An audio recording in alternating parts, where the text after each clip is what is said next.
And there you go mga kaibigan, panoorin po natin ito at intindihing mabuti dahil marami po ang nagkakamali pagdating po sa registration at verification ng kanilang mga account.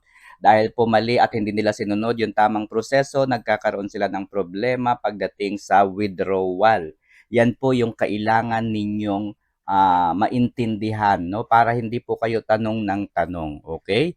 So, yun po, no, dahil pinagdaanan ko rin po ito, kailangan po nating matutunan yung lahat ng proseso dahil dapat, no, ang inyong account bago kayo mag-umpisa certified na po dapat. Okay? Make sure po na inyong pagkakakilanlan o ang inyong account mismo ay certified na.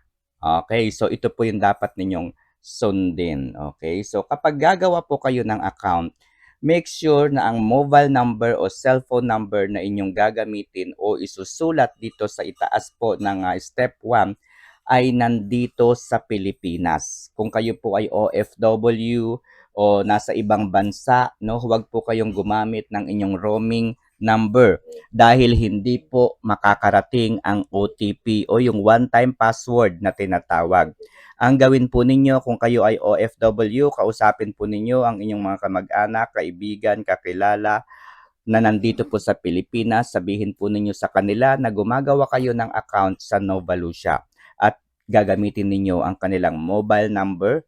Ipadala kaagad sa inyo ang OTP na matatanggap nila. Okay? So ilagay po ang mobile number, pagkatapos ay maglagay kayo ng password na kayo lang ang nakakaalam. Siyempre, ilagay din po ninyo ang referral code na inyong gagamitin.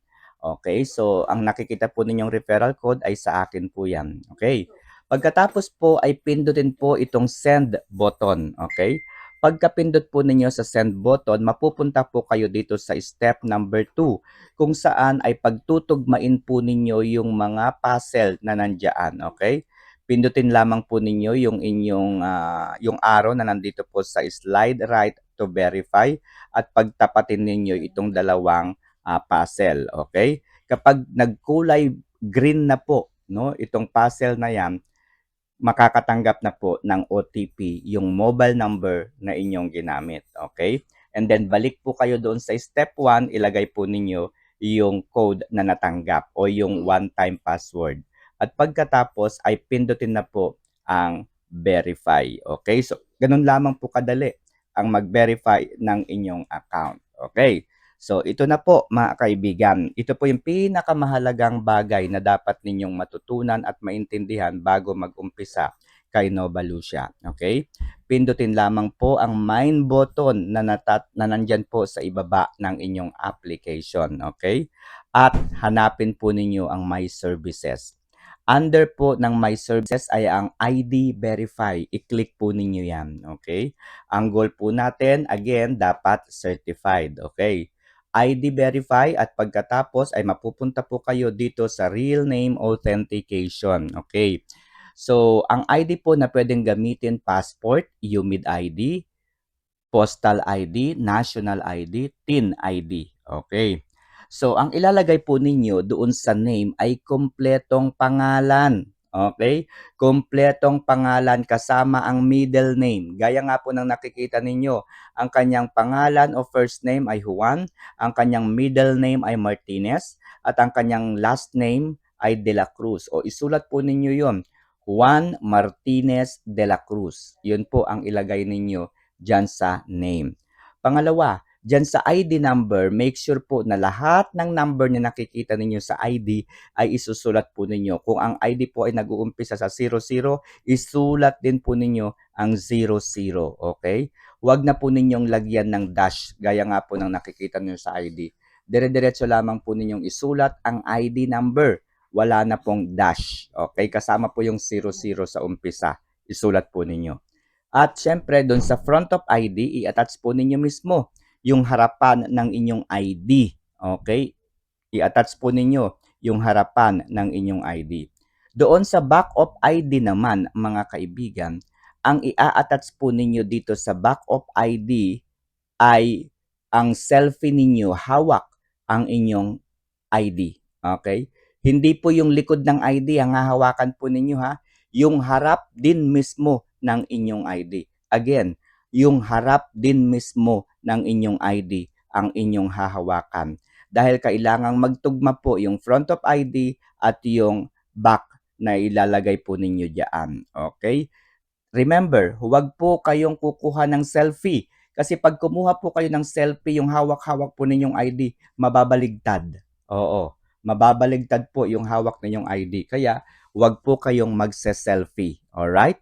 Huwag kayong magse-selfie. Magpakuha po kayo ng picture sa inyong mga kasamahan, sa inyong kakilala, kung sino po yung katabi ninyo ngayong oras na ito habang gumagawa kayo ng account. Okay? Pagkatapos niyan ay pindutin na po ang verification. Okay. Habang hinihintay po ninyo na ma-approve at ma-certified ang inyong account, bumalik po kayo sa mine button at ilagay na po ninyo ang address ninyo. Okay? Ilagay na po ninyo yung inyong address. Okay? Kapag certified na po yung inyong ID, pwede na po kayong pumunta dito sa bank card at ilagay na po ninyo ang inyong bangko. Okay? So kapag certified na, syempre, yung ID naman, kapag certified na yung ID ninyo, ayan, gaya ng inyong nakikita, certified na yung sa akin, yung address ang susunod ninyo at pagkatapos ang inyong bank card. Alright, so ganun po mga kaibigan. Kapag lahat ay okay na, okay, certified na, meron na pong address, meron na rin pong bangko, ayan. So, pupunta na po kayo sa home button, no? Punta po kayo sa home button at tignan po ninyo ang coupons. Okay, tignan po ninyo yung inyong coupons. Kapag may nakita kayong laman doon sa coupon, start na po kayong kumita. Okay, paano po kayo mag-umpisang kumita? I-scan nyo lamang po itong QR code na nakikita ninyo. Okay? I-scan nyo lamang po itong QR code na nakikita ninyo at pwede na po kayong kumita. Okay, mag-start na po kayo. O kung ayaw nyo namang i-scan, pumunta kayo sa description ng video na ito at panoorin po ninyo kung paano kumita dito kay Nova Lucia.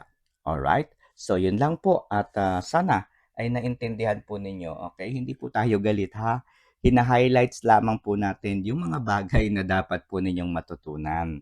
Okay? Sapagkat kung hindi ko po i-highlights yan, feeling ninyo, alam ninyo yung ginagawa. Kasi ganyan din po ako. Oo, nung nag-uumpisa ako. Pero dahil ayaw kong magkamali ako, gusto ko one shot lang. Pag ginawa ko yung account na 'to, gusto ko wala na akong ma-encounter na problema. Dahil ang ginawa ko, kinulit-kulit ko yung taong nag-imbita sa akin nito. Kinulit ko talaga yung tao na nagpakilala sa akin ng Nova Lucia. Wala akong pakialam kung busy siya o may ginagawa siya. Basta't tinanong ko siya ng tinanong. Hindi, joke lang. Hindi ko siya pinagalitan. Tinanong-tanong ko lang po siya. Kinulit-kulit po siya para mas maintindihan ko po ang tungkol sa Nova Lucia. Again, kapag verify na ang lahat, kapag certified na ang lahat, meron ka ng address, meron ka ng bangko, pwede ka na pong kumita sa pamamagitan ng pag-scan sa QR code na inyong nakikita. So yun lang at good morning.